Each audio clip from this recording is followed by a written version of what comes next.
molio da poslaniče tu da se možemo i dogovarati. Da, ja ću ga ovdje raditi. Evo ga onda ovaj ti vraća. Drži. Čekajte, polako. Samo da se prvo... Čekaj, pa nije ovaj da ne?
Speaker Stefanchuk. Okay, welcome.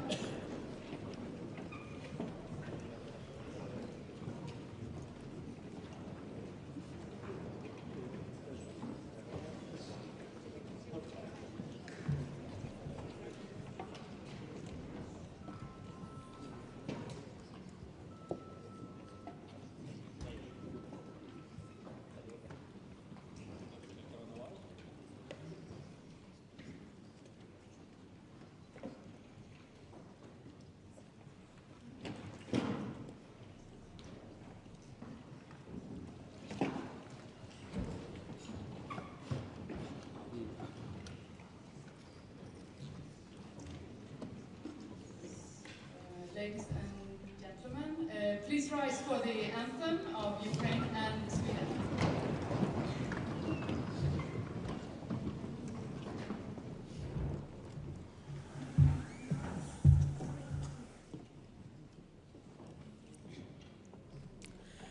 Ще не вмерла України і слава і воля, ще нам, браття молоді, усміхнеться доля.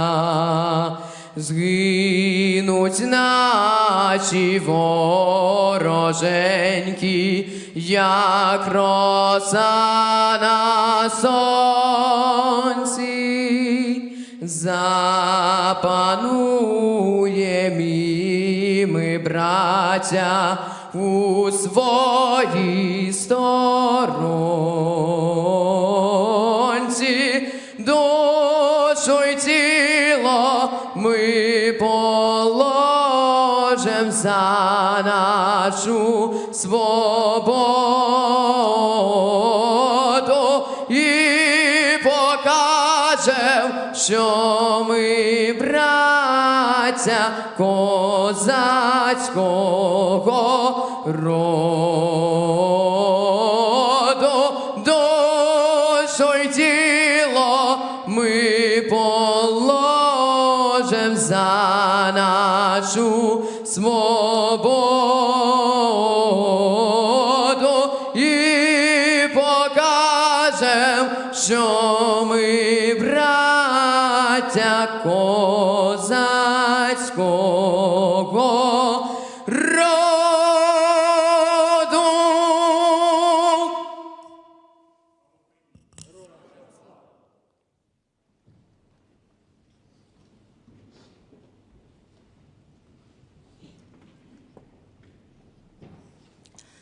Du gamla, du fria, du fjällhöga nord, du tysta, du glädjerika sköna. Jag hälsar dig, vänaste land upp på jord. Din sol, din himmel, dina ängder gröna. Du sol, din himmel, dina ängder gröna. Du tronar på minnen från fornstora dagar, då att ditt namn flög över jorden. Jag vet att du är och förblir vad du var. Ja, jag vill leva, jag vill dö i Norden. Ja, jag vill leva, jag vill dö i Norden.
overcoming of consequences caused by Russia's unlawful actions. Within this framework, 5 summits at the level of national leaders, 3 parliamentary summits in Croatia, the Czech Republic, and Latvia, and numerous expert forums have been held, uniting the world in support of Crimea's return.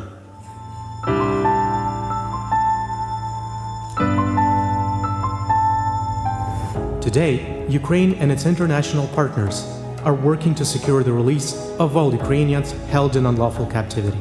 These efforts also include protecting the rights of indigenous peoples, including through the international recognition of the 1944 deportation of the Crimean Tatar people as an act of genocide.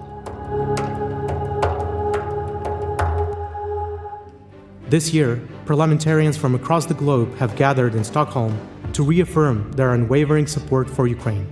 Since 2014, Sweden has stood by Ukraine, consistently and principledly.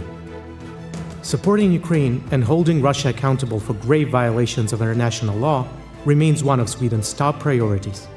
Today, it is crucial that we continue to stand together, firm and united, against aggression and attempt to redraw borders by force. The purpose is to highlight the consequences of Russia's illegal annexation of Crimea, highlight the policy of non-recognition, and increase pressure on Russia to end its aggression. We have to remember what Crimea is. We must act so that Russia knows we remember, and we will not forgive, and we are fighting for international law and basic human justice and prevail. Europe is at war today because 11 years ago the world turned away from Crimea. That is where it began, and that is where it must end. The return of Crimea will restore justice and the authority of international law. This year's summit in Stockholm speaks with one voice. We reject the world Russia is trying to impose by force.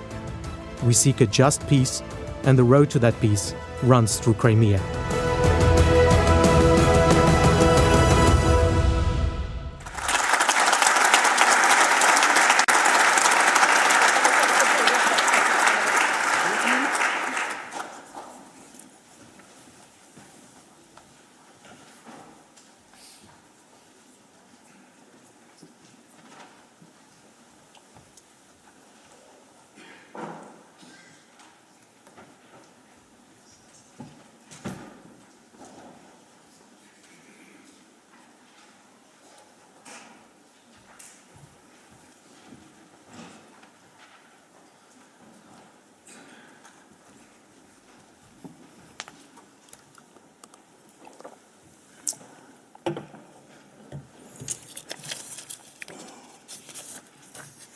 Dear colleagues, excellencies, honorable guests, ladies and gentlemen, I would like to bid you all a very warm welcome to the Riksdag and to the former second chamber, the venue of the 4th Parliamentary Summit of the International Crimea Platform. I would first like to thank the performers of the national anthems, Timur Vasilishin and Fanking Shu. Timur was born in Ukraine and lives in Sweden now, and he has become a powerful voice in support of his homeland and performs every week at the Monday meetings at the square of Norrmalmstorg, not far from here. The Monday meetings have been organized in support of Ukraine every week since the full-scale invasion began, a powerful example of solidarity of the people of Stockholm and Sweden with the people of Ukraine. In this chamber, we are surrounded by murals depicting scenes from Swedish history. It is here that heroes who played an important role in defending our nation's independence and freedom are honored. The fact that the choice was made to highlight these scenes from Swedish history is an expression of the will to emphasize the value of the right of the people to participate in decision-making on public affairs, the value of a free and independent nation, and the will to defend these values when they are threatened by foreign powers.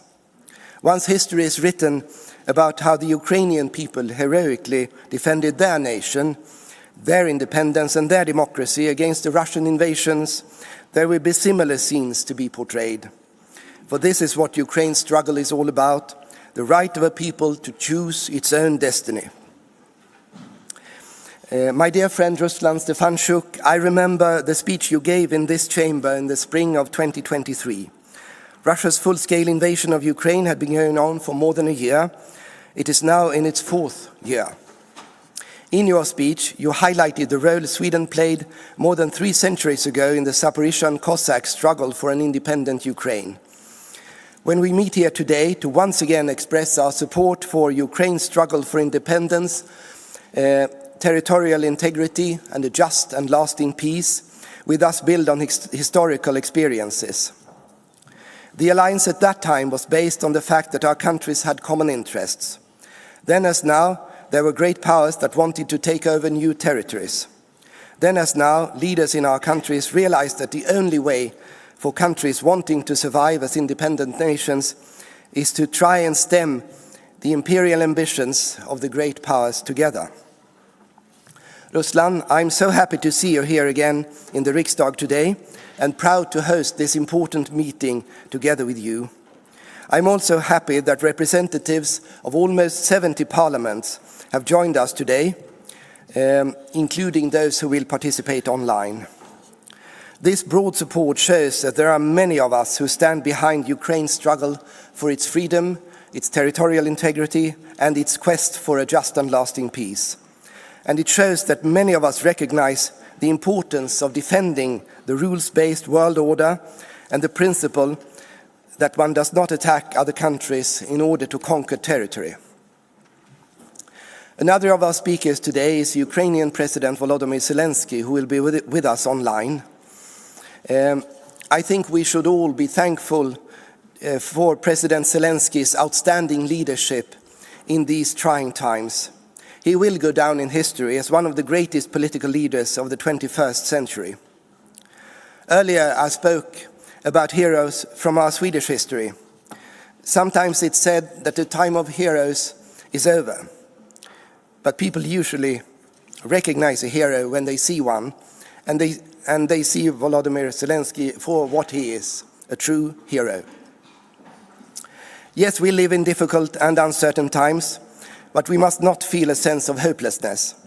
History has taught us that democracy and freedom are ultimately stronger than its enemies, their enemies. Stronger by virtue of moral superiority, but today also clearly stronger in material terms. This has previously proved to be crucial in protracted military showdowns. This is why we gather today to reconfirm solidarity between free and independent nations. We do this in the knowledge that the threat to Ukraine's freedom and territorial integrity is also a threat to our nations. For we are once again living at a time when we need to be constantly prepared to light the beacons. We must not only be prepared to support Ukraine's fight for freedom, we must also be prepared to defend all of Europe against Russian aggression that threatens the territorial integrity of also our nations. Together we are stronger than the enemies of democracy and freedom. Once again, ladies and gentlemen, welcome to the 4th Parliamentary Summit of the International Crimea Platform. Thank you.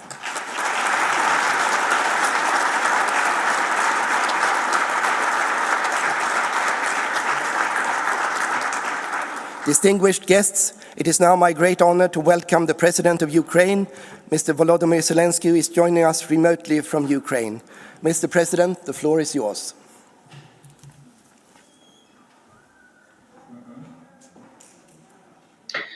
Thanks so much, dear ladies and gentlemen, dear Sweden, Honorable Mr. Speaker, and all the friends, dear Ruslan. I'm glad that the Ukrainian Crimean Platform and its parliamentary track continues to work and keeps attention on a simple truth. Every nation and every state must be respected, and the core principle that kept Europe peaceful longer than at any other time in its history must be protected. These principles are clear: respect for human life, no changing borders by force, and no spheres of influence, applied term used to cover the desire to dominate other nations and wage wars of aggression. This is exactly what the Crimea Platform stands for, refusing to accept that launching wars of conquest is normal and refusing to normalize cruelty toward people and nations. Thank you for taking this principled position and for clearly stating that the annexation of Crimea in 2014 was illegal. We all understand the global reality. In a world of hundreds of nations, there are thousands of potential wars, some frozen, of course, some hidden under old deals, some still smoldering. But in most cases, peace is upheld by international law, by conventions, agreements, and the UN Charter. If these principles do not work here in Europe, then where will they work? It is a rhetorical question, and behind it lies a global fear that war, not peace, could again become humanity's everyday reality, as in darker times. We cannot allow this. Right now, we are at a critical moment, and we are working closely with the United States, with European partners, with many others to define steps that can end Russia's war against us, against Ukraine, and bring real security. And there is a lot of noise in the media, a lot of political pressure, and even greater responsibility for the decisions ahead. Putin wants legal recognition for what he has stolen, to break the principle of territorial integrity and sovereignty. And that's the main problem. You all understand what that means. He wants it not only from Ukraine, he wants it from the whole world, and it's very dangerous. And I want to stress one more thing.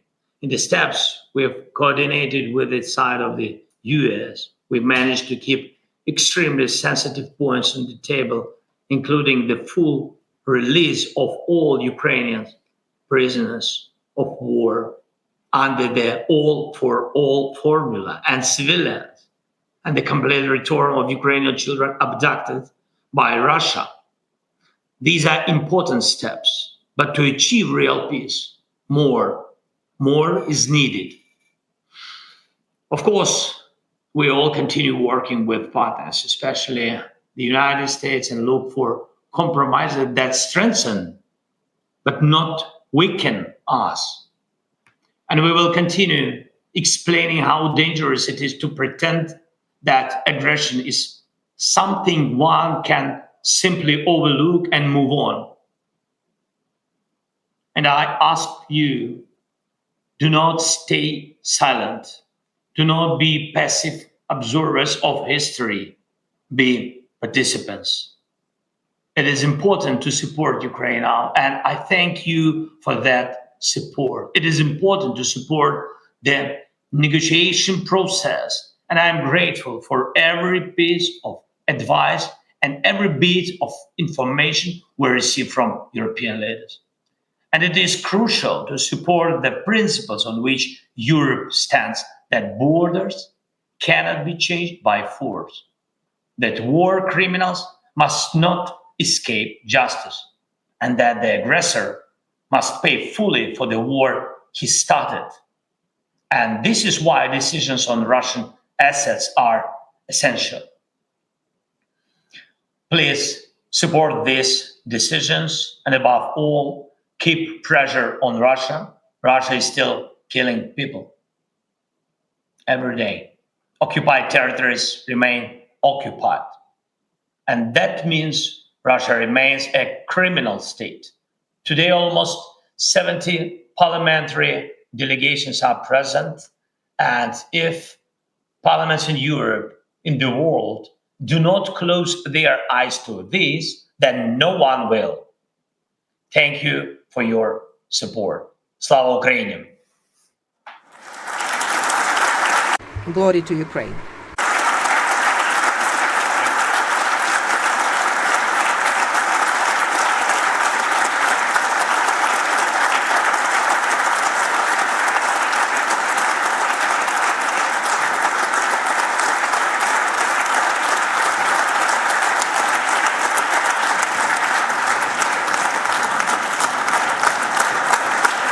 Thank you very much.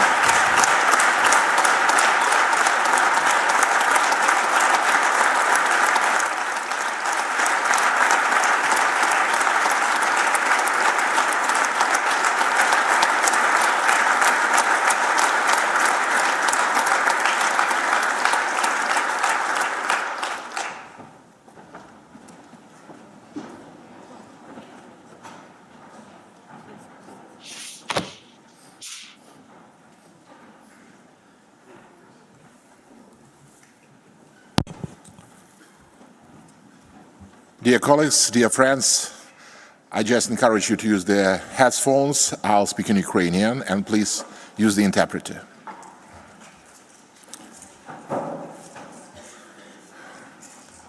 Шановний Dear Mr. President Zelensky, dear Andreas, honorable speakers, honorable heads of delegations, honorable Madam Minister, dear friends. First of all, allow me to sincerely thank our Swedish partners and friends for the warmth and hospitality in this cold time of year, as well as for the exceptionally high level of organization of this traditional forum. And I'm particularly grateful to a great friend of Ukraine, Speaker Norlén, for the decision to host this year's 4th Parliamentary Summit of the International Crimea Platform. And I'm pleased to see among the constant participants of our gathering the heads of parliaments of Croatia, Czechia, Latvia, who hosted the 3 previous summits. And I'm grateful to each person present in this hall, not only for coming to Stockholm. I'm sincerely grateful for the enormous assistance that your countries have been consistently providing to Ukraine for almost 4 years now, since the moment of Russia's full-scale aggression against Ukraine.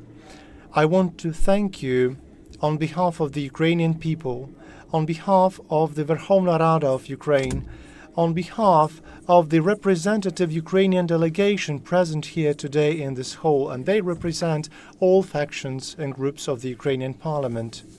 Friends, today we have gathered to speak about Crimea, and we will speak about how Russia is turning the Crimean Peninsula into a military base used in its aggression against Ukraine, how Ukrainian schools are being shut down in Crimea annexed by Russia, how Russia's shadow fleet is exporting grain stolen from Ukraine from Crimean ports, how those citizens who disagree with the regime's actions are being persecuted, and how proud we are of those who, representing different peoples, never cease fighting and continue resisting the actions of the Russian occupation administration.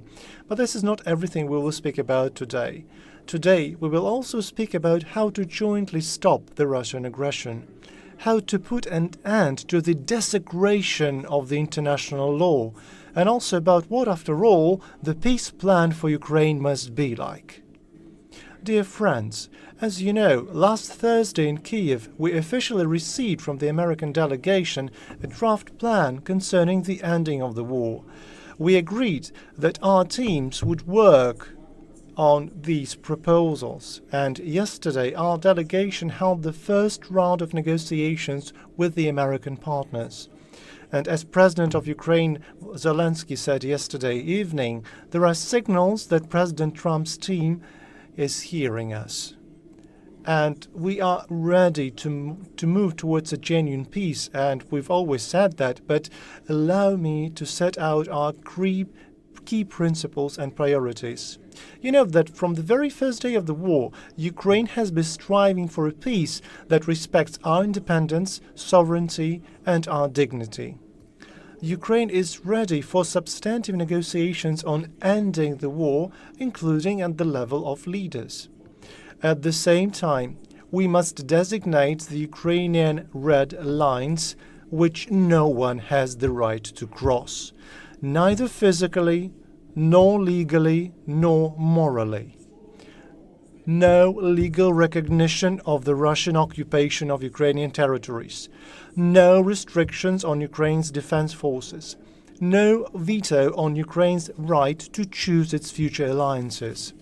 Any genuine peace process must be based on a very clear principle: nothing about Ukraine without Ukraine, and nothing about Europe without Europe.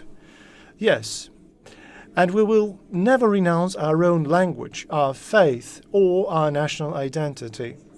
Yesterday, during a tour of the Riksdag, Speaker Norlén showed me the first constitution in Ukraine, and thus in the world, of the Ukrainian Hetman Pilip Orlek, which was dated, just think about it, to 1710. Dear friends, the presence of this unique Ukrainian document within the walls of the Swedish Riksdag holds deep symbolism and great meaning for me as a lawyer and as a citizen of Ukraine. Because the constitution and the will of one's own people are yet another red line that no one may ever violate. I am convinced that an important component of a real peace plan, which will inevitably lead to ending the Russian aggression, is strengthening Ukraine's defense capabilities of Ukraine and Europe, reliably protecting Ukraine's skies, and safeguarding critical infrastructure.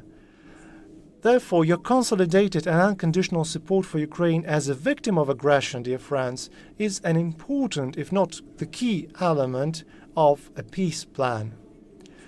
We need to move forward in the process of finalizing and providing Ukraine with reliable security guarantees from recognized world democracies, the United Europe and the United States of America.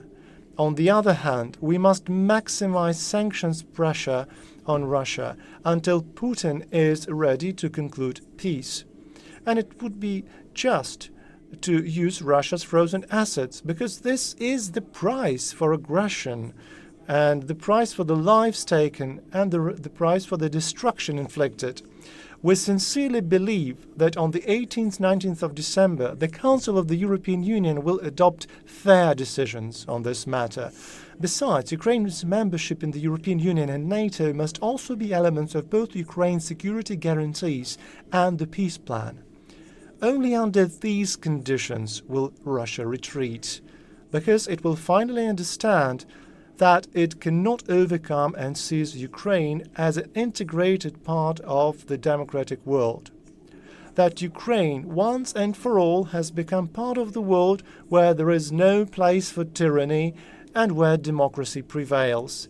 We sincerely believe that the consolidated strength of our partners can truly bring this peace that we all long for closer to us.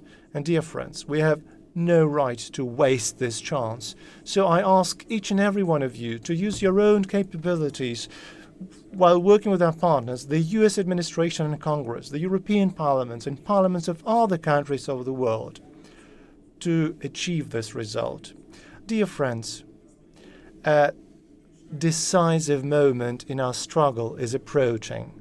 The struggle for Ukraine, the struggle for Europe, the struggle for a lasting and just peace. We are under enormous pressure from the enemy, from its deceitful propaganda, under the enormous pressure of fatigue and losses. But friends, let's be honest. There's another pressure that does not allow us to surrender to the enemy's mercy and cease fighting. And this pressure is far greater, because this is the pressure of our own conscience. It is the pressure of the memory of all our victims and all our suffering. It is the pressure of responsibility, joint responsibility for the future, and it is the pressure of our dignity. And this pressure will not allow us to retreat. So thank you for your attention, and glory to Ukraine.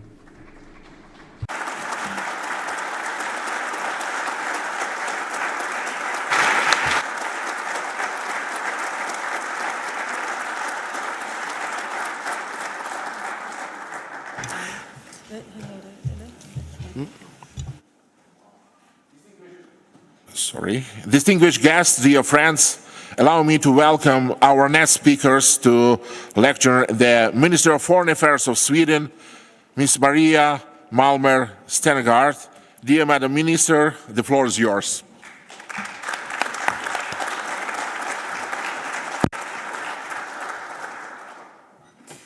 Honorable speakers, excellencies, distinguished guests, it is an honor to address this summit. First, let me just say a few words about the intense diplomacy that we've seen in the last couple of days. Ukraine has always shown that it is serious about achieving a just and lasting peace. Russia has not. Ukraine has offered full, unconditional ceasefire. Russia has not. Ukraine has always been ready to negotiate. Russia has not. Since Russia has not changed its position, neither has Sweden nor the EU. Our position remains that to achieve a just and lasting peace, borders cannot be changed by force. There cannot be limitations on Ukraine's armed forces that will invite further Russian aggression. And there cannot be any limitations on the full sovereign right of the Ukrainian people to choose their own path, which includes the path to EU membership. An agreement that includes those main elements, that truly respects Ukraine's sovereignty and that has the support of its people, such an agreement will also have our support. But as long as the Russian aggression continues, Sweden has a clear two-point plan to strengthen Ukraine and weaken Russia. You can count on our support. Let me also acknowledge that World Children's Day took place last week. That made me think of the many thousands of Ukrainian children that Russia has forcibly taken away from their homes.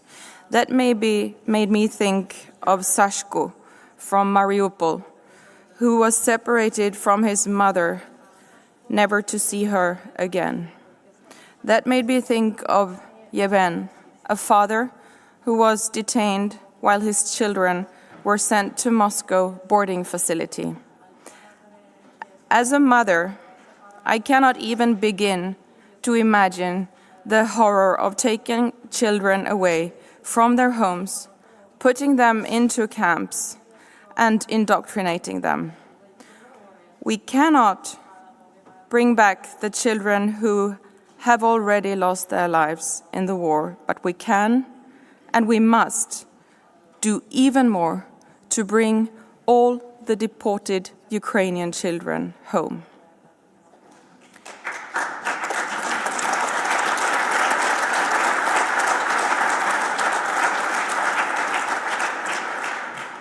This summit also allows us to once again establish some basic facts. Crimea is Ukraine, Donetsk is Ukraine, Luhansk is Ukraine, Kherson is Ukraine, and Zaporizhzhia is Ukraine. And let me be clear, Sweden will not recognize Russia's illegal annexation of Crimea or any other part of Ukraine's territory. We will not reward aggression. We owe this to the Ukrainian people, especially those in the temporarily occupied territories. We owe this to the women and the men who bravely fight for their freedom and for ours. We owe this to every person in Ukraine and beyond who believes in a world governed by rules rather than force. What we know about life under Russian occupation also shows why our support for free and independent Ukraine must continue. Because in the occupied territories, journalists are silenced, families are separated, children grow up under relentless propaganda. Crimean Tatars face harassment and imprisonment for speaking their language or for practicing their faith. Intimidation, fear, repression, this is life in the occupied territories. Russia's war of aggression causes immense human suffering. Those responsible must be held to account to secure justice for the victims and to deter potential perpetrators in the future. Since 2014, Sweden supports investigations and the documentation of suspected war crimes in Ukraine. We commend the work done by Ukrainian authorities and international mechanisms, including the International Criminal Court, the UN, the OSCE, and civil society organizations. Their efforts are crucial to end impunity. This year, we have seen important landmarks for accountability. In November, a court in Ukraine convicted a Russian soldier for murder and sentenced him to life imprisonment in Ukraine. This was the first ruling of its kind since Russia began its full-scale invasion. The Swedish government also strongly welcomes the progress that has been made towards establishing a special tribunal for the crime of aggression against Ukraine and a claims commission for reparations. They must now begin their work as soon as possible. As Russia's brutal war of aggression enters its fourth winter, I'm urging international partners to help strengthen Ukraine by providing substantial military and civilian support. Last week at the EU Foreign Affairs Council in Brussels, I showed my colleagues a simple graph that showed how the EU's support to Ukraine is still smaller than the collective purchase of Russian oil and gas since the full-scale invasion. This is nothing but a disgrace. This needs to change now. The best way to fund Ukraine's needs now is to move forward with the reparations loan. As the President of the European Commission, Ursula von der Leyen, said in her State of the Union speech earlier this year, and I quote, "This is Russia's war, and Russia should be the one to pay," end quote. Once again, let me assure you, Sweden will continue to stand with Ukraine, with those who uphold international law, and with those who seek a just and lasting peace. Thank you, and Slava Ukraini.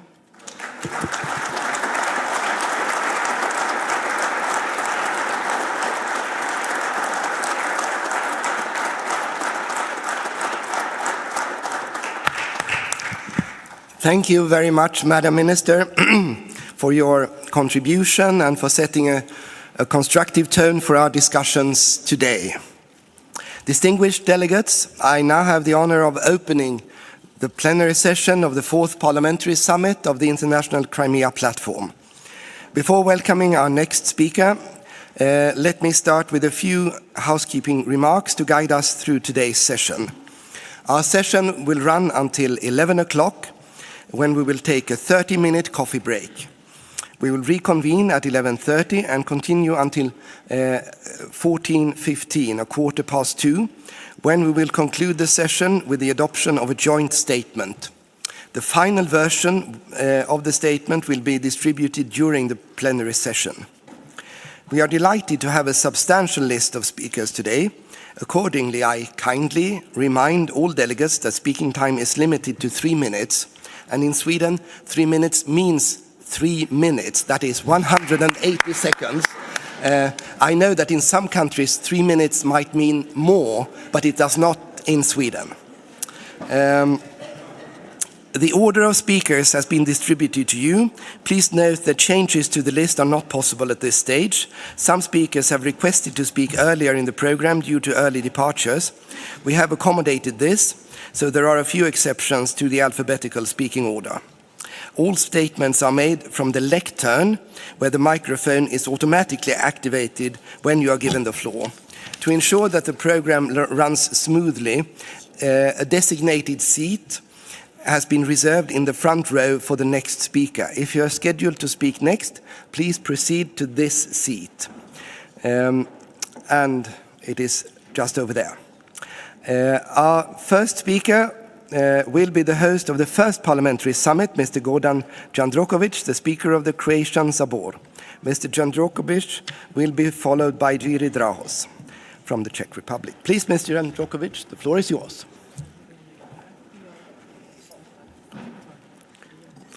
Dear Andreas, dear Ruslan, Madam Minister, esteemed colleagues, 3 years ago in Zagreb, at the first parliamentary summit of the International Crimea Platform, we stood together in affirming Ukraine's sovereignty, independence and territorial integrity, in condemning Russian aggression in the strongest terms. We did the same in Prague and Riga. Today, I thank the Swedish Riksdag and the Verkhovna Rada of Ukraine for gathering us here to reaffirm our dedication to these principles. To stand resolutely for international law so heavily violated by Russia in Ukraine, by suppression, terror and destruction, by temporary occupation and then illegal annexation. The idea that borders can be changed by force is extremely dangerous. It implies a vision of a world where the power of rules yields before the rule of power. To oppose this and to defend the principles of sovereignty and territorial integrity is not only our duty. At a critical juncture, it is essential for global security. All the more reason to follow, with extreme attention, the talks regarding the latest US proposal for ending the war. Strong pressure on Russia needs to be maintained and increased, because Ukraine's approach has been nothing but cooperative and constructive. Comments just made by Chairman Stefanchuk and President Zelensky confirm that our undiminished support is as necessary as ever. Dear colleagues, from day one, Russian aggression has also been an attack on the sovereign right of every state to choose its own political path. In Croatia, we really understand the cost of defending a nation's political choices and of facing an aggressor which refuses to accept them. That too is why we have stood with Ukraine from the very start, with any means of support that we could provide, political, financial, humanitarian or military. On top of that, we have shared the highly specific expertise from our own war experience on demining, war crimes, prosecution, veterans' care and peaceful reintegration. Finally, I believe that our common values are defended in Ukraine today. So supporting Ukraine also means protecting these values and investing into a safer and more predictable future for all of us. Therefore, it is absolutely vital that we remain firmly behind them, to advocate their rightful claims, to keep their needs high on our agendas, to have their best interest in our minds and in our hearts. Thank you, and God bless the brave people of Ukraine. Slava Ukraini!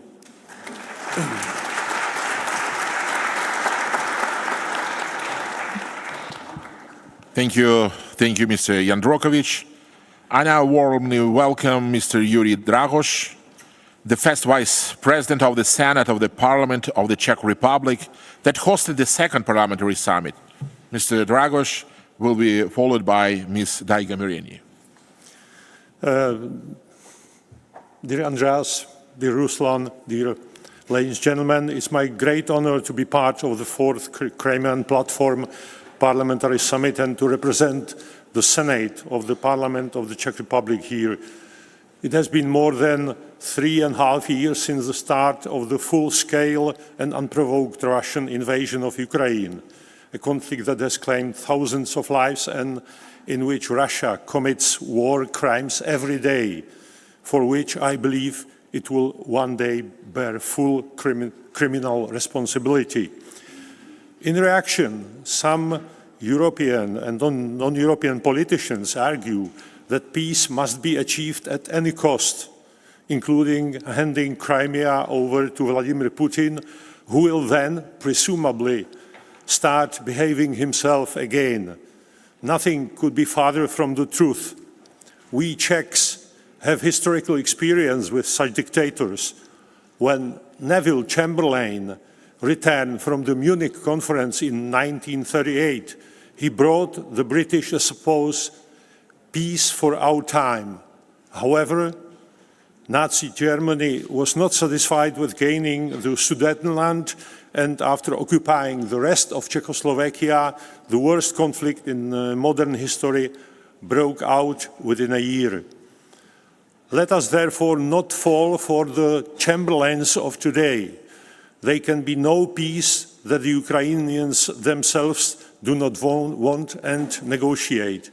Until then, it's our moral imperative to support this heroic nation to the best of our individual countries' abilities and within the European Union as a whole.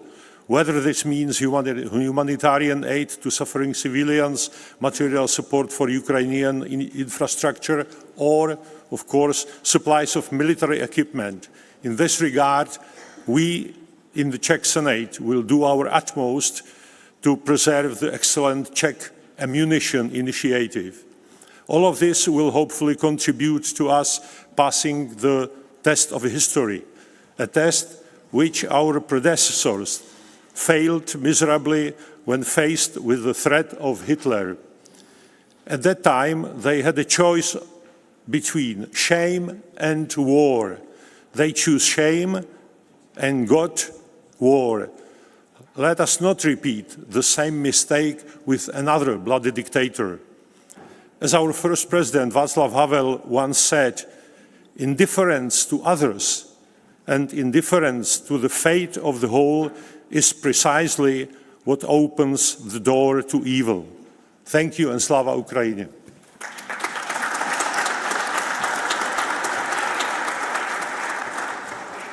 Thank you, Mr. Dragos. Our next speaker is the Speaker of Sejm of Latvia, Ms. Daiga Mirenie.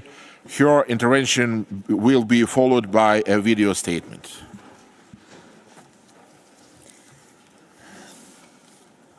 Ļoti cienījamais Ruslan, ļoti cienījamais Andreas.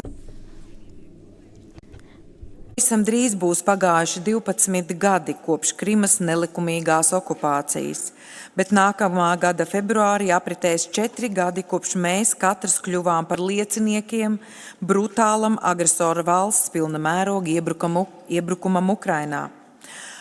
Katra Eiropas politiķa pienākums šodien ir nerimstoši turpināt atgādināt par Krimas nelikumīgo okupāciju. Šodien katrs no mums var būt Krimas balss, turpinot izgaismot cilvēktiesību pārkāpumus, nelikumīgās deportācijas, Please use the channel extra. Piespiedu izmaiņas Krimas iedzīvotāju struktūrā un represijas pret Krimas tatāriem. Katrs no mums ir liecinieks nerimstošai vardarbībai un Krimas pussalas militarizācijai. Baltijas valstis padomju okupācijā pavadīja 50 smagus gadus. Tika pielietoti visi instrumenti, lai mēs zaudētu savu valodu, kultūru un identitāti. Padomju okupācijas sekas turpinājām izjust arī šodien. Divvalodība, etniskais naids, dezinformācija un hibrīdkara elementi. Mēs Baltijas valstis ļoti labi apzināmies, cik neparedzamas un bīstams spēj būt agresors. Nemainās arī viņa metodes, tāpēc mēs turpināsim uzstājīgi atgādināt, kā Eiropai, tā arī visai pasaulei, Krievija ir nemainīgs apdraudējums mums visiem. Kam vēl būtu jānotiek, lai mēs Eiropā pilnībā apzinātos situācijas nopietnību? Šis ir brīdis, kur mums īpaši Eiropas parlamentu līderiem ir jāspēj darīt vairāk. Nepieciešams mobilizēt nacionālos parlamentus un valdības, lai atbalsts Ukrainai būtu lielāks un piespiestu agresoru sēsties pie sarunu galda. Ukrainā ikdienas dzīvību zaudē nevainīgi cilvēki.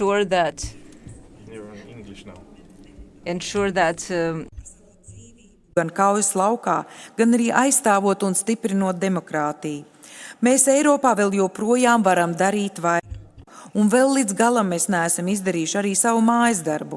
Krievijas iesaldētie Russia's frozen assets are yet to be channeled into direct support for Ukraine. At the same time, trade with the aggressor state is continuing, and there are still industries and areas where sanctions can be stepped up. And dear colleagues, we need to use all international legal instruments to ensure that Russia and its officials are held accountable for the crimes perpetrated against the people of Ukraine and especially its children. Slava Ukraini.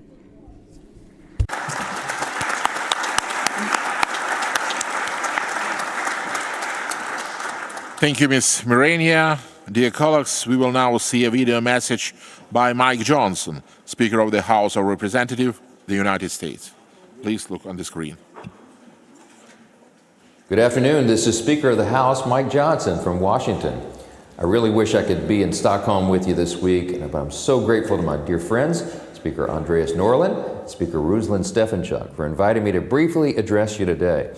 I was fortunate to visit with my friend Speaker Stefanchuk most recently at the G7 Speakers Summit this fall in Ottawa, and I'd love to see each of you next time you come to Washington, D.C.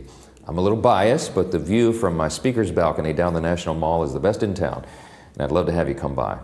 I'm really grateful that 60 parliamentary delegations have gathered to discuss such a topic important as this. Russia's flagrant and devastating attacks on the innocent people of Ukraine are unacceptable, and the principles of territorial integrity and state sovereignty are not up for debate. We're thankful to our allies in Europe, but also across the world, for stepping up their support to Ukraine, including tougher sanctions on Moscow and strengthening energy security through American LNG to free Europe from Russian leverage. Despite the vast physical distance between the U.S. and Ukraine, the Ukrainian people's fight for freedom and survival inspires us all. As the Speaker of the U.S. House of Representatives, we will continue to work together with President Trump, Republican and Democrat leaders in our Congress, and our European allies to help restore peace and prosperity for the Ukrainian people. After ending conflicts across the globe, from the Middle East to the Indo-Pacific to Africa, President Trump has demonstrated that he is determined to end wars and stop the needless bloodshed. We understand that peace cannot be achieved through weakness. Peace is secured through strength. And it is this principle that guides the new American foreign policy under President Trump's leadership. And we're prayerful that these international efforts will bring about a just and lasting peace for our friends in Ukraine. Again, I lament that I cannot join you this weekend in Stockholm in person, but I wish you a productive and fruitful discussion, and I'm grateful for this opportunity to address you. God bless you all.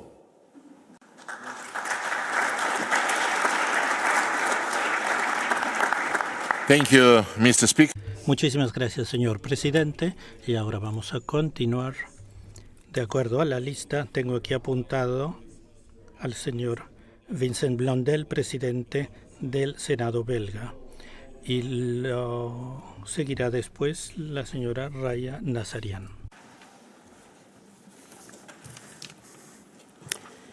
Honourable speakers of the... Estimados presidentes, estimados invitados, señor presidente, excelencia, distinguidos indicados. Hace 7 meses atrás yo estaba en Kiev con varios de ustedes, incluyendo también Andreas, Norlén y el señor Stefanchuk. Y ahí pudimos evidenciar cuáles fueron las atrocidades que se cometieron en Bucha. Y ciertamente lo que vimos ahí quedó grabado en nuestras mentes. Yo dejé Kiev mucho más convencido que nunca que este tipo de crímenes no puede quedar impune. Hace pocos días atrás, la ciudad de Ternopil también sufrió un ataque violento. Y en nombre del Senado belga, ciertamente expreso nuestra solidaridad incondicional y también les hago llegar nuestros sentimientos más queridos a toda la gente de la región que está defendiendo su patria. También nos acordamos de los desplazados y aquellos que perdieron todo. La agresión rusa contra Ucrania es algo más que un desafío geopolítico. Es un desafío muy profundo que toca la seguridad europea. También toca sanciones colectivas y valores compartidos. Crimea también es una parte integral de Ucrania y condenamos fehacientemente a Rusia que intentó territory which violates the UN Charter. We condemn the horrific use of torture, inhumane treatment and abduction. Accountability is essential. We will continue to support international investigation of war crimes. Russia must be held responsible and pay for the devastation it caused. And let us be clear, Ukraine must be at the very center of all peace effort. Any discussion concerning its future must be conducted with the Ukrainian people to lay the foundation of a just and lasting peace. Dear colleagues, Let me conclude with a more personal note. 30 years ago, I became engaged here in Stockholm to the woman who is still my wife today.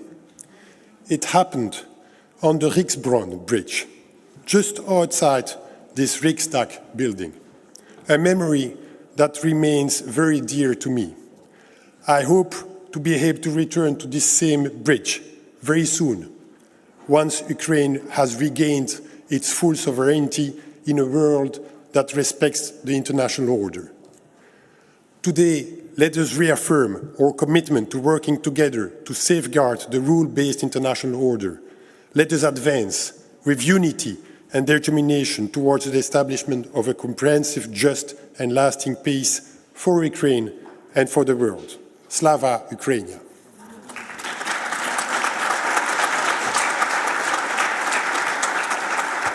Thank you very much, Mr. Speaker. Our next speaker is Ms. Raya Nazaryan, Speaker of the Bulgarian National Assembly. After her remarks, we will hear from Mr. Lauri Huzar. Please, Ms. Nazaryan, the floor is yours. You have 3 minutes. Thank you. Ladies and gentlemen, we are now in the 4th year of Russia's illegal, unjust, and unprovoked military aggression against Ukraine. We will not forget and will always repeat. This war did not start on the 24th of February 2022, but with Kremlin's annexation of Crimea in 2014. Russia's illegal occupation and annexation of parts of sovereign Ukrainian lands is a violation of international law. Their Ukrainian territories and their return is a matter not only of rule of law and international legal principles, but of justice too. Bulgaria has been and will be a reliable and active partner in the International Crimea Platform since it was founded in 2021. We participate in the parliamentary sessions and contribute to the initiatives for the security of the Black Sea region, including the forum we held in Sofia in 2024 that brought together delegations from 42 states and 8 international organizations. In the context of developments in the past few days, I would like to welcome the renewed effort of our partners in the US and President Trump to seek a way to stop the military actions in Ukraine. The 28-point plan has elements of fundamental importance for achieving lasting and just peace. However, the proposals should be discussed in coordination with all European partners because the conditions of a future peace agreement have a direct impact on the security not only of Ukraine, but also of Bulgaria, the European Union, and Europe as a whole. The Republic of Bulgaria confirms its commitment to work hard within the EU and NATO with our American partners in order to guarantee, together with Ukraine, that any agreement will be sustainable, will be implemented in good faith, and that Ukraine will have security guarantees.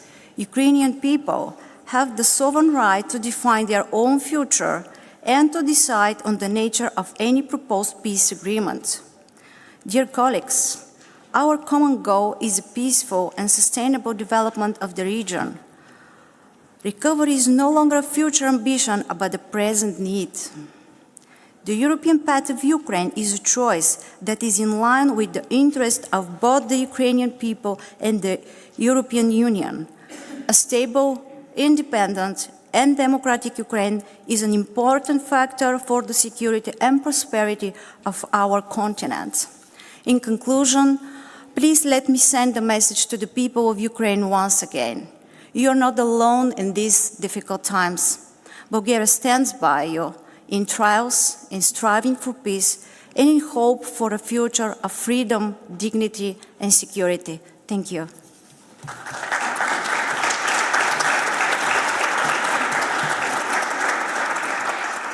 Thank you, Madam Speaker. I now invite Mr. Lauri Huzar, President of Estonia, Riigikogu, to deliver his remarks. You have 3 minutes. Next will be Mr. Marcos Perestrello. Please proceed, Mr. Huzar. Distinguished colleagues, dear Ruslan, dear Andreas. Allow me to begin by expressing my deep gratitude for bringing us together today.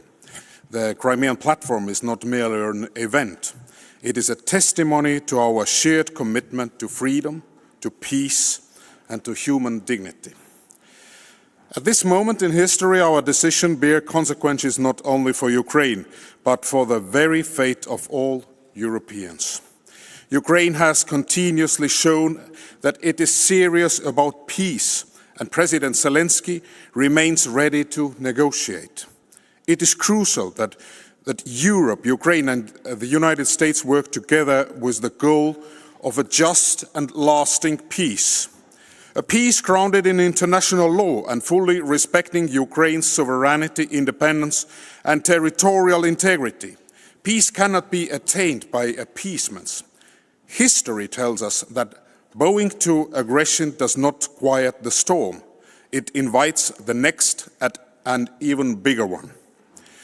Dear colleagues, nothing about Ukraine without Ukraine and nothing about Europe without Europe.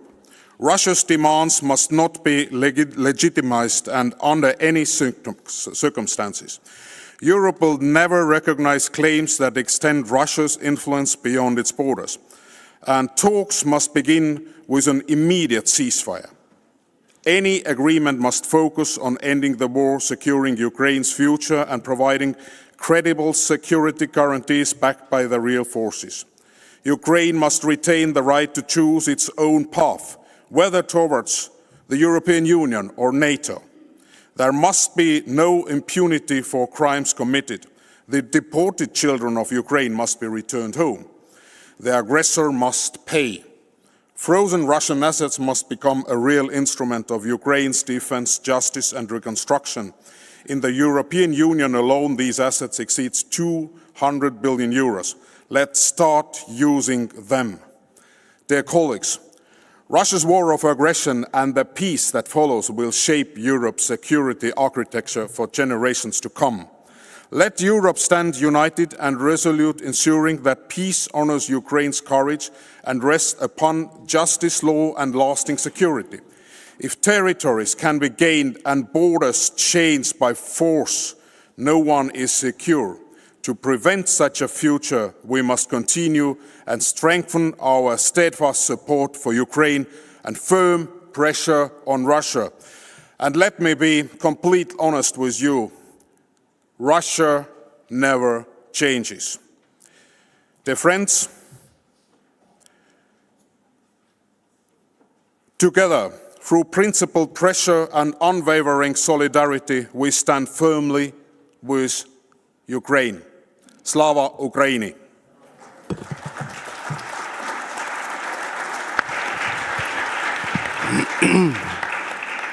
Thank you. I now give the floor to Mr. Marcos Prestrello, President of the NATO Parliamentary Assembly and Deputy Speaker of the Portuguese Assembleia.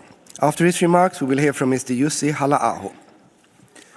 Mr. Speaker, Excellencies, on behalf of both the Portuguese Parliament and the NATO Parliamentary Assembly, let me express my gratitude to the Swedish Parliament for the invitation and for hosting this summit. Portugal has long stood with Ukraine, and in the Portuguese Parliament, cross-party majorities have consistently reaffirmed Ukraine's sovereignty and condemned Russia's aggression. We've been active in bringing Ukraine's case to partners across the global south, underlining the universal principles at stake: rule of law, multilateralism, sovereignty, territorial integrity, respect for human rights. These are not only European concerns, but also the very foundation of the international order.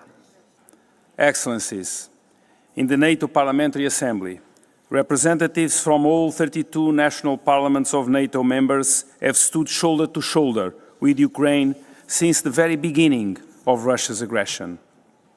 We were one of the first international institutions to expel the Russian delegation after the illegal annexation of Crimea in 2014.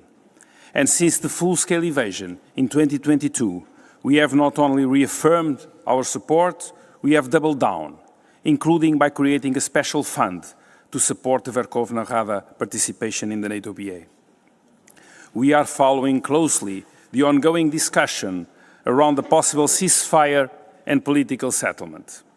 This is the occasion to reiterate that our Assembly fully supports efforts to achieve a just and lasting peace, one that ensures a free, sovereign, and prosperous future for Ukraine, that guarantees Ukraine's and Europe's long-term security, and that does not reward aggression but deters it. This is only possible if negotiations are carried out with the maximum participation of Ukraine. Nothing about Ukraine without Ukraine. The outcome of any negotiations on Ukraine will set a precedent with global repercussions. We can have no illusions. Russia is and will remain a threat to NATO and Euro-Atlantic security. Any potential political settlement must lead to an end of its pattern of aggressive behavior. The NATO PA supports peace through strengths. The best way to get to peace tomorrow is to support Ukraine's defense today. A capable Ukraine army is a precondition to deterring future aggression, along with solid security guarantees that we need to provide. This is why the NATO Parliamentary Assembly has strongly urged allies to step up defense spending and to ramp up military support, including through Pearl. Mr. Speaker of the Verkhovna Rada, let me conclude by expressing the NATO PA recognition of your leadership during these critical years and let you know that both Portugal and the NATO PA stand with you now at this crucial moment and for the long term as you defend freedom and rebuild your country as a strong, secure and fully integrated member of the Euro-Atlantic family. Thank you.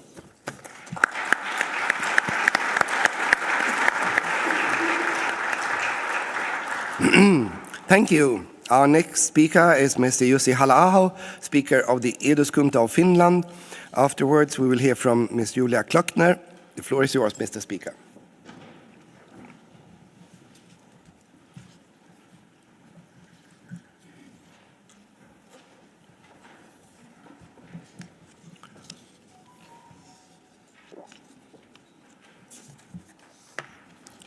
Speaker Norlén, Speaker Stefanchuk, esteemed colleagues. Over the past nearly 4 years, we have convened many times in different formats to express our political support to Ukraine. What has changed since the last meeting of the Crimea Platform is, of course, the US administration and its approach to the Russian aggression. This is very unfortunate, not only for the defense of Ukraine and the security of Europe, but also for the US itself and its own strategic interests. Let us hope Mr. Trump and his team understand clearly the true nature of Mr. Putin's regime and its goals and draw appropriate conclusions. But what the Americans do is not really in our hands, and we should not focus too much on it. We should worry about our own ability and willingness to act appropriately. After 4 years of meetings and summits, European countries are still buying Russian oil and fertilizers. We have still not confiscated the frozen Russian assets in our banks. Most countries are still not doing their fair share in supporting Ukraine with military material. Russia poses a long-term strategic threat to Europe as a whole and to the entire world order. If Russia is not stopped in Ukraine, it will only become more dangerous for everyone else. A Russian success in Ukraine would also send a very dangerous message to every other rogue state in the world that aggression is rewarded. Therefore, big talk is not enough. We need bigger contributions especially from big and wealthy countries, and also from those countries that are further away from Russian borders. We often say that the Ukrainians are fighting for all of us. If we really think so, then all of us should act accordingly and make helping the Ukrainians our highest priority. If we wish to be taken seriously by the Russians and the Americans, we must take more responsibility and make ourselves more relevant. Thank you, Speaker Norlén. Thank you, Mr. Stefanchuk.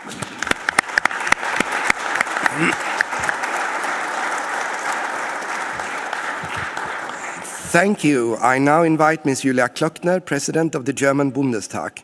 Her intervention will be followed by 2 video statements. Thank you, dear Andreas and dear Ruslan, Excellencies. Good to be here together. As we met here in Stockholm, Ukraine is enduring another winter of war. Russian drones strike cities almost every night and families take shelter. The country is fighting for its very survival and for principles that define us all: international law, freedom, democracy. The moral case has rarely been clearer.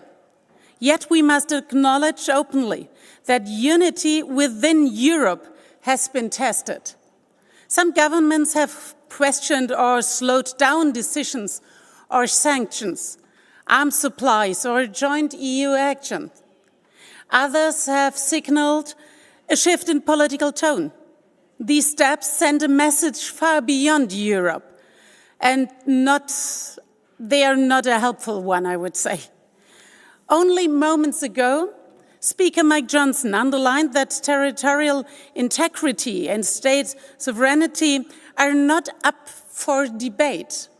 We will judge every peace proposal by whether it truly protects Ukraine's sovereignty and freedom. Europe will not waver and will continue its support for the Ukraine unabated. The vast majority of our states stand together, and those who have taken a different course still belong to this European community of responsibility. We want them back at the table of consensus because we need all of us.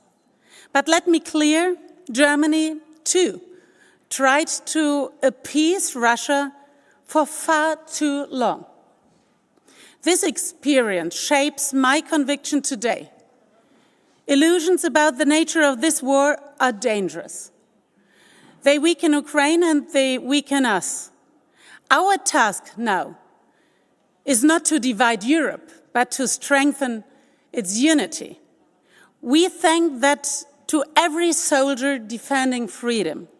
We thank this to every mother protecting her children from Russian missile strikes. We thank this to brave people of Ukraine and to the future of Europe. Long live the Ukraine.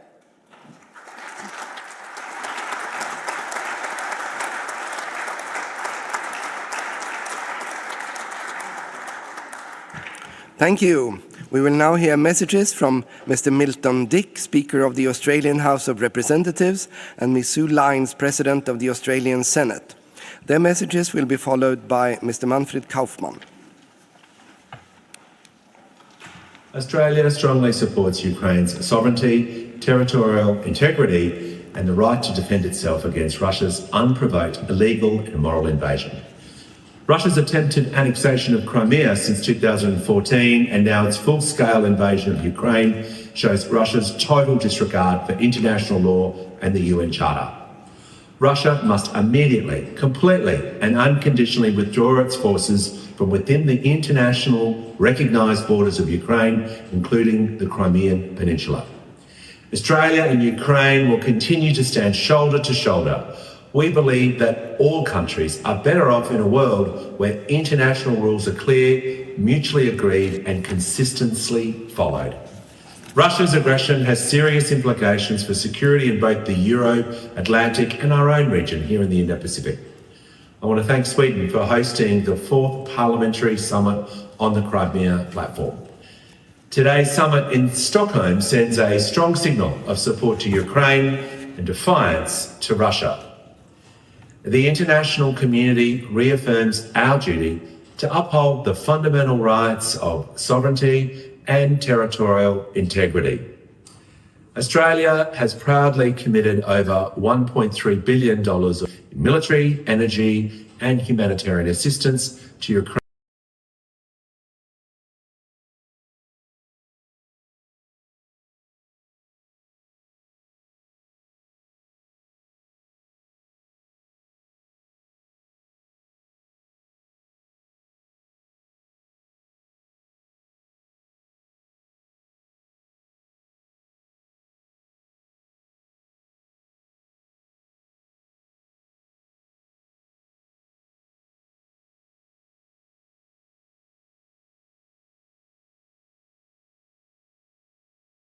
Of our two-way trade with Russia to negligible levels.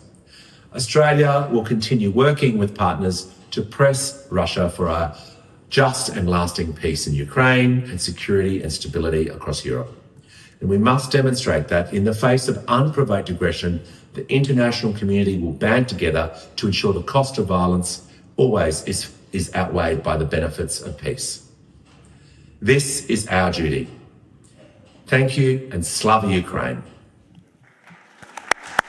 Distinguished delegates and esteemed colleagues, as President of the Senate of the Commonwealth of Australia, it is my great honour to address the 4th Parliamentary Summit of the International Crimea Platform. Russia's full-scale invasion of Ukraine is not only an assault on one nation's territorial integrity, but also an assault on the very foundations of the international order. Australia condemns Russia's unprovoked, illegal and immoral invasion of Ukraine. And 3 years on, we mourn Ukraine's losses and we stand unwavering in our support for Ukraine's sovereignty and territorial integrity. Russia must immediately, completely and unconditionally withdraw its troops from within the internationally recognised borders of Ukraine, including the Crimean Peninsula. Our response as parliamentarians must be steadfast. Words are not enough. Australia stands with Ukraine and will continue to provide strong and steadfast support for as long as it takes. We have contributed important defence, economic, energy and humanitarian assistance to Ukraine. Australia's support to date totals more than $1.5 billion. We are proud to be the largest non-NATO contributor of military assistance to Ukraine. The Crimea Platform has become an important forum for voicing collective efforts to hold Russia to account for its occupation of Crimea. This platform reminds us that parliaments are more than institutions of governance. We are custodians of conscience. We give democratic legitimacy to action, and we ensure that solidarity is not seasonal. The struggle of the Ukraine people is not theirs alone. It is a defence of the principle that might does not make right. We must continue to pressure those who enable aggression, to strengthen support for Ukraine's reconstruction, and to champion accountability through international courts. Above all, we must preserve hope, the hope of a free, democratic and peaceful Ukraine.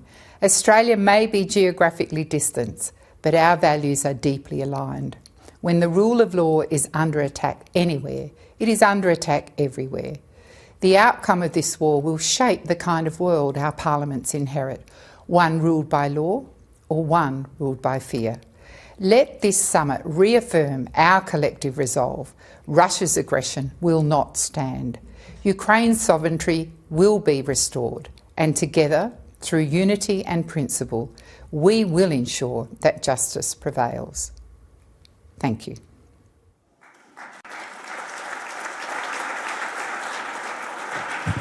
We thank our colleagues in Australia for their messages, and I now invite Mr. Manfred Kaufmann, President of the Landtag of Liechtenstein, to the lectern. Afterwards, we will hear from Ms. Maja Riniker. Please, Mr. Speaker, the 3 minutes are yours.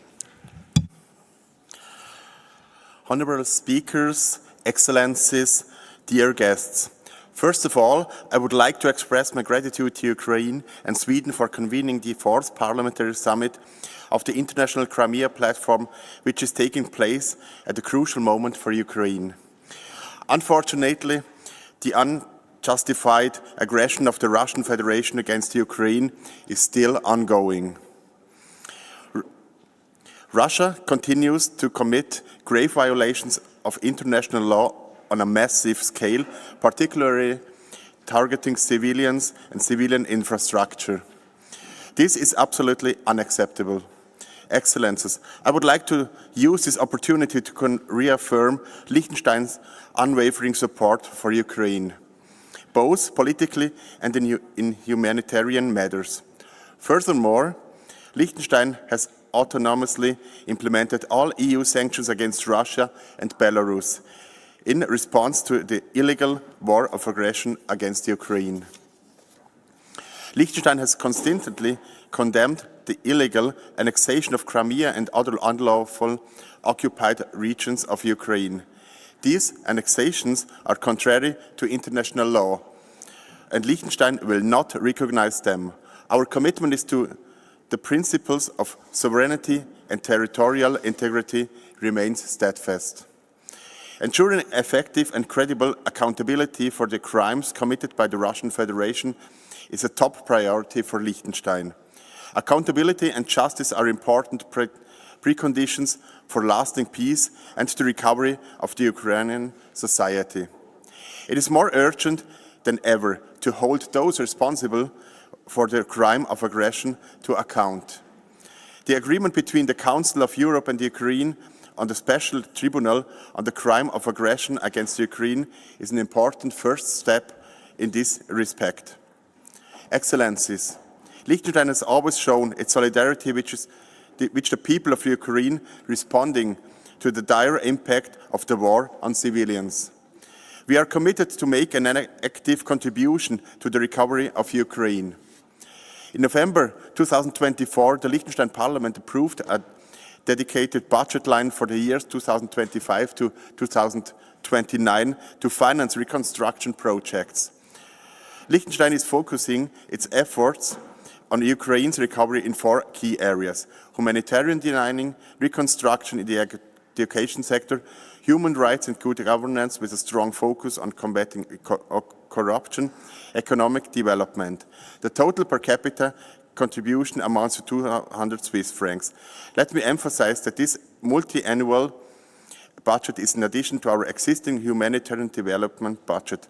Supporting Ukraine does not mean reducing our support for other countries in the global south.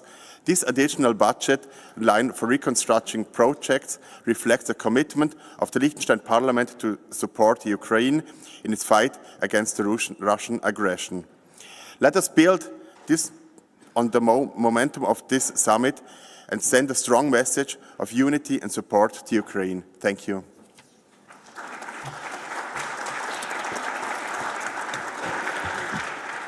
Thank you. I now give the floor to Ms. Maja Riniker, President of the Swiss National Council, who will be followed by Mr. Andrea Caroni. Please, Madam President, the floor is yours. Mr. Speaker Norlén, Mr. Chairman Stefanchuk, Excellencies. First, I thank you for the excellent organization of this important summit and for the valuable contributions. As President of the National Council of Switzerland, I had the opportunity this year to visit Ukraine, Sweden, Finland and other European countries. Such encounters are more than symbolic gestures. They are essential to better understand how Russia's war against Ukraine has affected the European security across our continent. In Ukraine, in July, I met people whose daily lives are marked by hardship, but I was deeply impressed by their extraordinary resilience. Here in Sweden, I witnessed how Russia's aggression on Ukraine and the changed security landscape in Europe have led to a profound shift in national priorities. More than 11 years have passed since Russia's illegal annexation of Crimea. For almost 4 years now, Russia has been attacking the whole of Ukraine. In blatant violation of international law. Switzerland has consistently expressed its position. We call on Russia to fully respect international law and to recognize and respect Ukraine's sovereignty and territorial integrity. It goes without saying that a comprehensive, just and lasting peace in Ukraine must be based on the UN chapter, and there will be no peace in Ukraine without Ukraine at the negotiation table. Switzerland is happy to provide its good offices. Please allow me to raise another topic that is dear to me.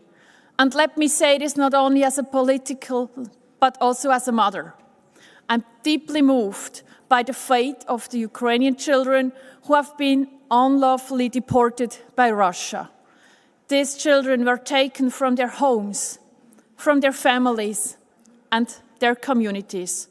The abduction of children is not only a grave injustice, it is crime against the future of a nation. I want to underline that the Swiss National Council has adopted a motion calling for our country to join the international coalition for the return of the Ukrainian children. My dear colleagues, the people of Ukraine are paying a heavy price for defending principles that matter to all of us. As parliamentarians, it is our responsibility to remain engaged through our interactions, through our parliamentary work, and by shaping the policies of our respective countries, we can give concrete expression to our solidarity. Thank you very much.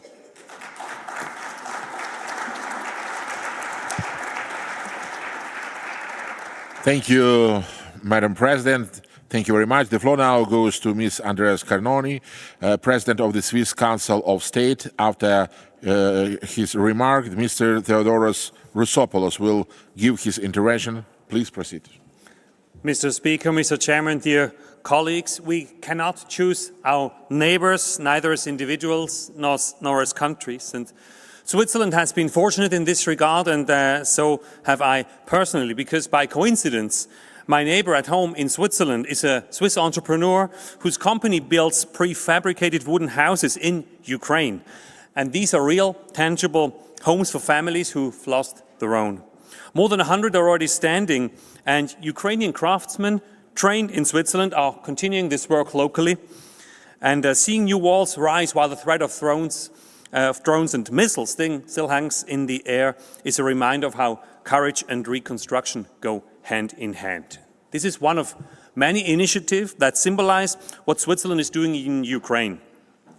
Private sector involvement for us is a key instrument. Even during war, rebuilding lives is possible and necessary. And it is a fil rouge of Switzerland's engagement, strengthening Ukraine's resilience today while supporting recovery and the pursuit of peace. And our commitment is continuous, and words are followed by action. Switzerland will provide 1.5 billion euros between 25 and 27, and a total of over 5 billion until 36, supporting reconstruction, humanitarian assistance, and efforts such as demining.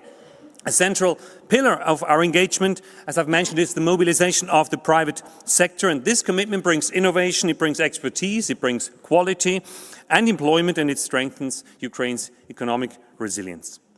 If I may highlight another concrete contribution, in 2023 a large-scale school recovery initiative was launched.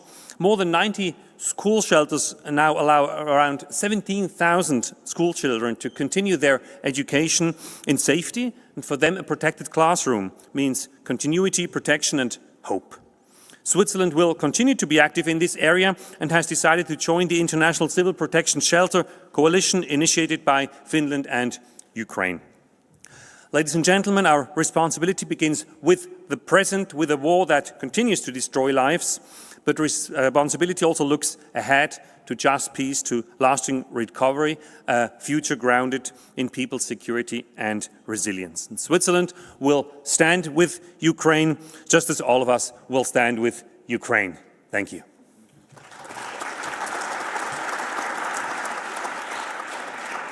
Thank you, Mr. President. Now I invite Mr. Theodoros Rousopoulos, President of the Parliamentary Assembly of the Council of Europe. His intervention will be followed by 2 video messages.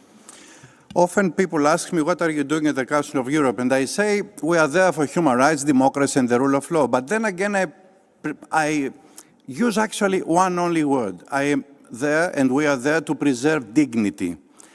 Dear guests, dear colleagues, a few days ago, President Zelensky spoke of the hardest dilemma, the choice between preserving dignity and risking the loss of a powerful ally. This is not only a Ukrainian's dilemma, it is our common question, what is dignified? And let me go back to history, 25 centuries ago. Some weeks ago I was here in Stockholm and I said the same story, which I'm going to repeat today. It was a dialogue between the Athenians and the Melians, people who were living in the island of Milos. The Athenians wanted to conquer Milos, and the Melians said, but this is injustice. Why? And the Athenians replied, just because we are more powerful than you. And this is a very relevant issue of what we're doing today. Although the island fell, their answer became a moral compass across centuries. Ukraine, dear colleagues, today do not stand alone. It is not isolated, but surrounded by nations that recognize that dignity is not a poetic ornament. It is the core of the international order. It is what tells us that borders cannot be erased and that people cannot be uprooted. Some may say it is easy for you, dear Theodoros, it is easy for us being thousands of kilometers away from Ukraine to speak like this and talk and invoke dignity, while an entire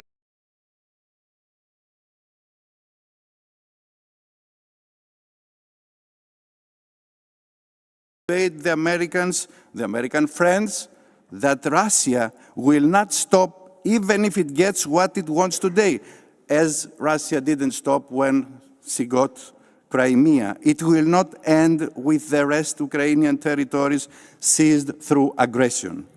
The Parliamentary Assembly of the Council of Europe, dear colleagues, which I have the honor to lead, was the first international body to exclude the Russians. It was the first international body to propose an international tribunal. And last year, while I was talking to this forum, I said that many laughed at us. And now, President Zelensky came to Strasbourg and he signed the treaty, and a lot of states, and I want to thank all of them who had supported this initiative of the Council of Europe, had already signed for the International Tribunal.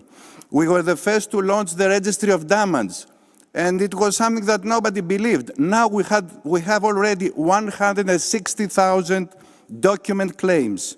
When we began the effort to return the abducted children, nobody could imagine that today we would have already 1,600 children already home. Much remains to be done, dear colleagues, but the essential point is this. We must not allow the provocation made by an authoritarian leader to pass as if nothing has happened. Because if that happens, it will not be only Ukrainians facing the dilemma of dignity, it will be the entire thinking, civilized world. Thank you.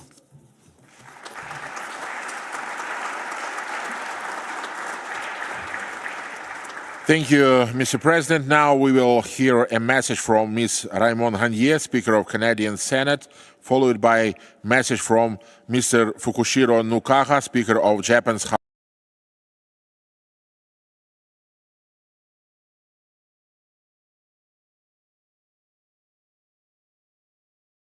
And Speaker Norlén, esteemed parliamentarians, colleagues and friends. En tant que président du Sénat du Canada, j'ai l'honneur As President of the Canadian Senate, I have the honor to talk to you at the this fourth International Parliamentarian Summit for Crimea. In person, I trust that the message from the Parliament of Canada will reaffirm our commitment to Ukraine's sovereignty, democracy, and the rule of law. We have witnessed extraordinary courage, determination, and heroism from the Ukrainian people and leaders as they confront Russia's unprovoked and unjustified attacks on Ukraine's territorial integrity and sovereignty. Canada unequivocally condemns Russia's illegal annexation of Crimea in 2014, as well as its full-scale invasion of Ukraine in February 2022. I agree with our colleagues, the chairman of the Verkhovna Rada of Ukraine and the speaker of the Riksdag of the Kingdom of Sweden that, and I quote, any just and lasting peace must begin with the deoccupation of Crimea, end of quote.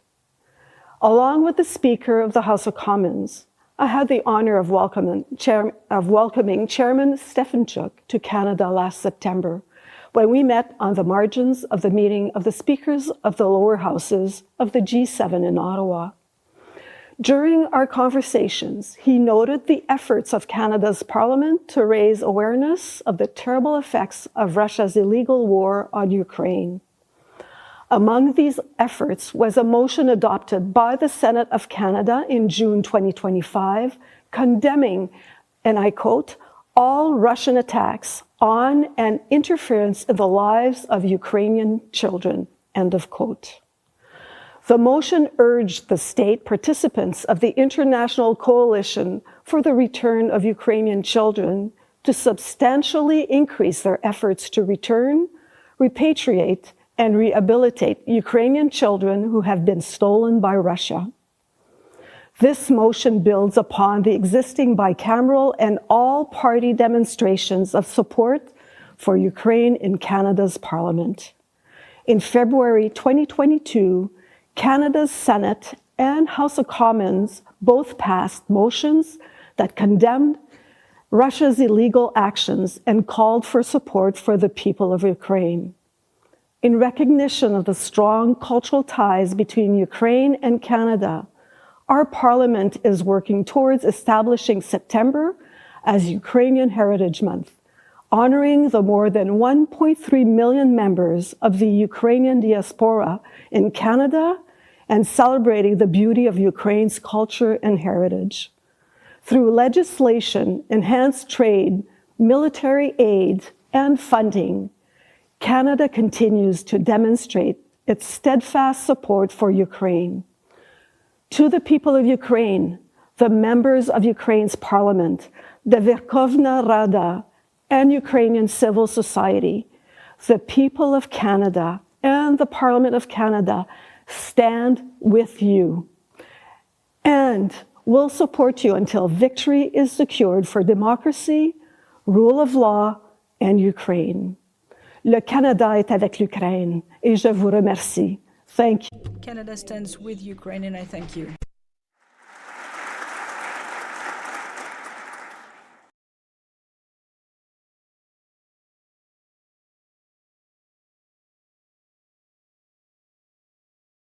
議長、ノレン議長に対し、心から感謝を申し上げたいと思います。今もなお、ロシアの攻撃により、町が破壊され、人々の命が失われ続ける中で、祖国を守り、自由と民主主義を守るために戦い続けるウクライナの皆様方に、日本と日本国民は心からの連帯の意を表します。我が国は、クリミアを含むウクライナの主権と領土一体性を一貫して支持しています。力による一方的な現状の変更はいかなる地域においても決して許されません。また、ウクライナでの戦争の終わり方によって誤った教訓が導き出されることはあってはなりません。ロシアによるウクライナ侵略はインド太平洋を含む世界の安全保障に関わる問題でもあるのです。こうした動きを阻止するため、価値観を同じくする国々が連帯をしていくことが重要であります。我が国はロシアに対し、より厳しい制裁措置を実施するとともに、ウクライナ支援のため人道的な観点から、これまでに総額120億ドル以上の支援を表明いたしました。特に地雷対策の分野においては、地雷を掘り起こして爆破処理する大型地雷除去機の供与や、地雷除去にあたるウクライナ政府職員の研修を実施するなどの支援を行ってまいりました。また、今年10月には、東京でウクライナの地雷対策を推進する国際会議を開催し、合わせて75の国と国際機関が参加をいたしました。日本は常にウクライナと共にあります。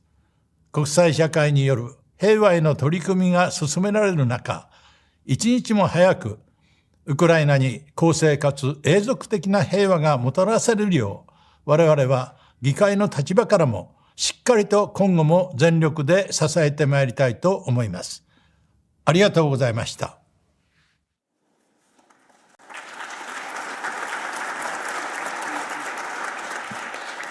Thank you. Our next speaker is Ms. Tulia Axon, President of Interparliamentary Union.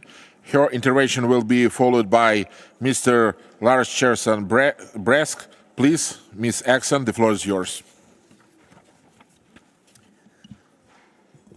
Excellencies, it is a great honor to take the floor and address you today on behalf of the Interparliamentary Union, the global organization of the national parliaments. I am grateful to the parliaments of Ukraine and Sweden for their kind invitation to this event. Today, Europe is facing a period of tension unseen in decades.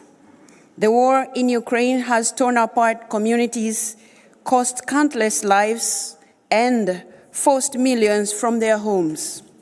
It has shaken to the core the very order that had preserved peace in Europe since the end of the Cold War.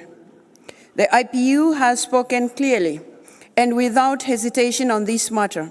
From the outset, the IPU has condemned Russia's military aggression against Ukraine, as well as the unlawful annexation of its territories. We commend the people of Ukraine for their courage and resilience in the face of adversity and military aggression. And we are proud to have conferred upon the first edition of the IPU Crimea Prize in recognition of its extraordinary commitment to ensuring the continuity of vital legislative activity during the very difficult conditions of war. In its resolutions and multiple pronouncements, the IPU has strongly reaffirmed the principles at the heart of international law: sovereignty, territorial integrity, and the prohibition of the use and threat of force to resolve disputes. These are the pillars of a system designated to protect us all. And when these pillars are flaunted and ignored, international relations become unstable, unpredictable, and dangerous. Dear friends, for over 135 years, the IPU has worked for peace through multilateralism and parliamentary diplomacy. The IPU itself was founded on the belief that lasting peace begins when representatives of nations, friends and foes, meet, listen, and try to find solutions when words are exchanged. We strongly believe that parliaments can build bridges and identify pathways to peace, even when governments cannot, and that dialogue must never be abandoned, even in the darkest of times. Most recently, at the IPU's 151st IPU Assembly last month, our members adopted the Geneva Declaration on upholding humanitarian norms and supporting humanitarian action in times of crisis. The declaration reaffirms the duty of all states to respect and ensure respect for international humanitarian law, to protect civilians in armed conflict, and to guarantee unimpeded humanitarian access. And in this declaration, the IPU member parliaments stressed that defending humanitarian norms is not an act of charity, but an obligation rooted in law and justice. The IPU Task Force on the Peaceful Resolution of the War in Ukraine, established in the spring of 2022, has taken this principle to heart. It has opened parliamentary discussions with both Ukraine and the Russian Federation on nuclear safety, food safety, environmental harm, the treatment of prisoners, and the tragic fate of displaced and abducted Ukrainian children. These exchanges are modest steps, But they keep the path to dialogue open and lay the groundwork for peace tomorrow, a just and a lasting peace, anchored on the fundamental principles of international law. Dear colleagues, I would like to end by giving you a brief reflection. Peace is more than the end of violence. It is not achieved simply when guns fall silent. True peace demands a foundation built on human security, on societies where every individual can live in dignity, free from fear and injustice, on communities that give each person a chance to thrive. Lasting peace also rests on a simple truth. No nation can be secure in isolation. The well-being of one depends on the well-being of all. That is why common security is another concept we have embraced, based on the notion that security of one country does not come at the expense of the other. This approach was in fact enshrined in our work decades ago, when the East-West parliamentary dialogue carried out at the IPU led to a formal process on security and cooperation in Europe. I thank the parliaments of Ukraine and Sweden for convening us all here today and for their leadership in defending the cause of peace and justice. I thank you for listening. Thank you. Thank you. Our next speaker is Mr. Lars Christian Brask, Deputy Speaker of Denmark's Folketing. You have 3 minutes. Afterwards, we will hear from Mr. Robert Zille. Dear Speaker Norlén, dear Speaker Stefanchuk, and dear colleagues. It's a privilege to stand here today with you all. I was here in the Riksdag just a few weeks ago for the Nordic Council session, and I'm honored to be back again to stand amongst Ukrainian allies. It's a tragedy that we must be here in beautiful Stockholm on the background of war, human suffering, and with a new and incomprehensible peace proposal from the US. Nordic and European security depends on Ukraine's freedom. When one of us is threatened, all of us are threatened. This is why our unity is fundamental. I grew up in a time of optimism. Freedom, democracy, and peace shaped my youth. I believed that the fall of the Berlin Wall ended an era of oppression. I believed that freedom and democracy had won once and for all. Yet freedom is never guaranteed, and recent years have shown that it can never be taken for granted. Today, freedom is once again under attack.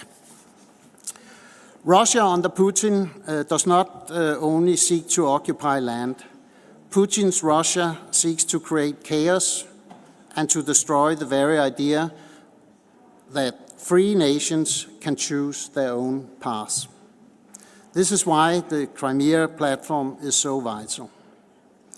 It reminds the world that the occupation of Ukraine did not begin in 2022, it began a decade ago. This summit reinforces a principle that lies at the heart of European security. Borders cannot be changed by force, period. Last month, I visited Mykolaiv together with the Presidium of the Danish Parliament, and Mykolaiv is located only 20 kilometers from the front line and is under daily attack from Russia. It was a powerful experience, meeting the brave and dedicated people who fight, rebuild, and keep hope alive during bombardment and the resulting destruction.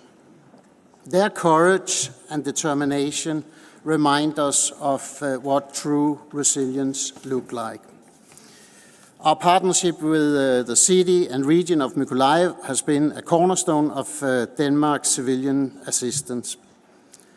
Denmark has stood with Ukraine from the very beginning, and since Russia's full-scale invasion, Denmark has provided around 9.4 billion euros in military support and around 927 million in civilian contribution. And let me make it clear, this support will continue. Our commitment to Ukraine's freedom is unwavering. Ukraine is not only fighting for its survival, it's fighting for the future of Europe and for the future of freedom itself. Slava Ukraini.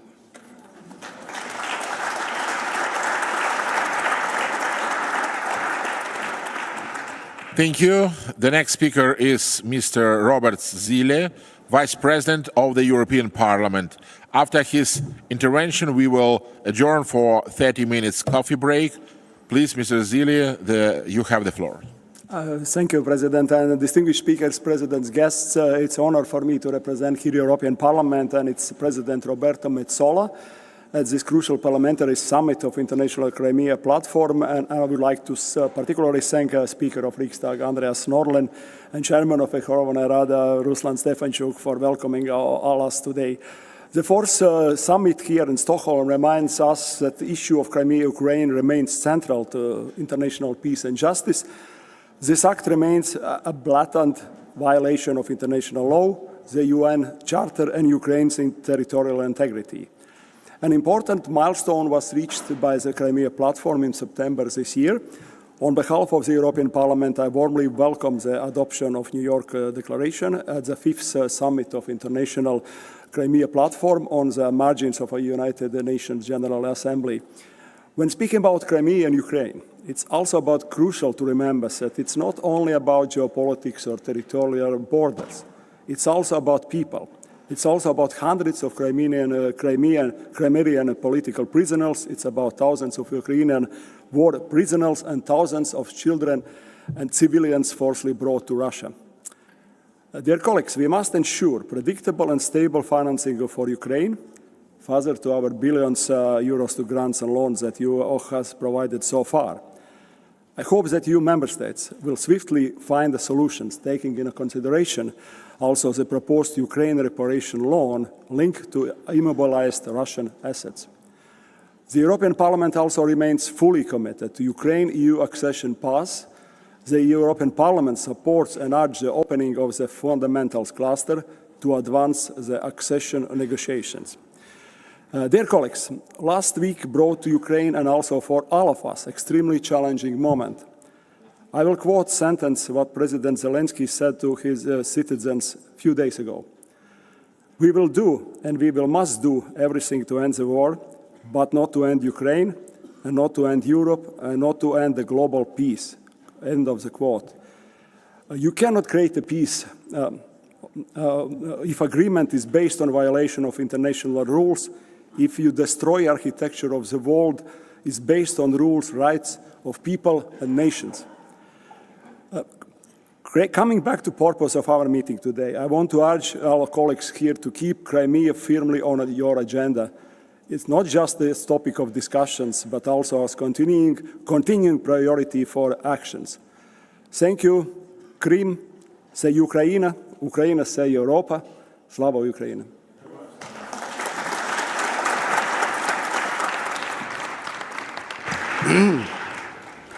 Thank you. Dear colleagues, we will now take a 30-minute break. Coffee will be served in the Grand Gallery, located just outside this meeting room, where we had dinner last night. We reconvene at 11:30, and in Sweden, 11:30 means 11:30. I wish you all a very nice break.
Ladies and gentlemen, we now continue the session.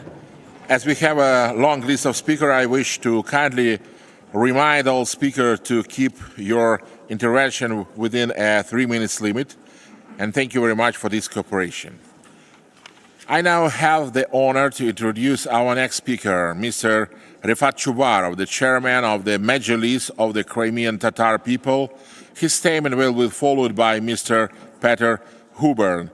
Please, Mr. Chubarov, you have the floor.